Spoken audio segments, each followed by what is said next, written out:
Hey guys, come along with me as I visit New York City to treat the lovely Jade Schenker from Owning Manhattan. Season 2 is coming out in December, guys. Okay, so let's get started. Even though this treatment is called BOTOX Full Face, I use any FDA-approved neuromodulator except for Dysport. So today we're going to be using 300 units of Daxxify. BOTOX Full Face is a European technique that was developed in 2016, which is meant to create maximum lifting and contouring to the face, not just Band-Aid treatment of lines. Here I am taking before pictures. This is what she looks like before, doing all of her animations. Here we are doing a little consultation.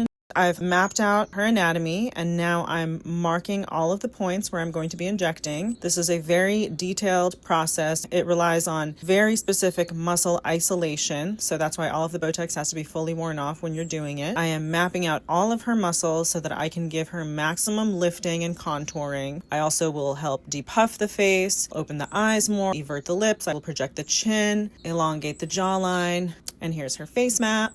We're also going to be working on her nose to slim it and to refine it. And here I am getting to work injecting her. It is a lot of poking. I do give lots of breaks. She tolerated it amazingly. Really, the mapping and the marking is what takes the longest time. The injecting itself probably takes 30 minutes max. And part of the Botox Full Face procedure is also including the traps. So this is trap talks, where we are relieving the tension in her traps to give her improvement in posture and alignment and to give relief to some of the tension that she carries and she works out a lot. Here I am injecting her traps.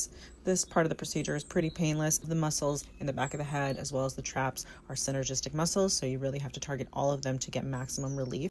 And of course, we can't forget her foot tox, which is also known as Louboutin tox. This is where we put a little bit of Botox into the soles of the feet. This not only targets the muscles, but also the plantar fascia. As we age, the plantar fascia gets very tight. This has mainly to do with the fact that we walk in shoes all day, where we are actually meant to walk barefoot. And our posterior fascial chain that runs from the foot all the way to the top of the head gets very tight. And this leads to poor posture, specifically hips being tilted forward. It also leads to plantar fasciitis, foot pain. When we release some of that tension, we have improvement in all of these things. And so since Jade walks in heels all the time, her plantar fascia is very tight.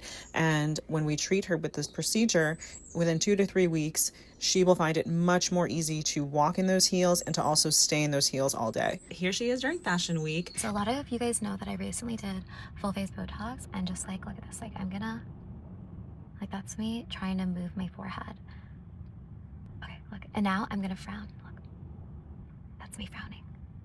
I can't frown. I could only smile. This is the best Botox I've ever gotten in my life, and I've been to every single person ever, but this full face that you did, I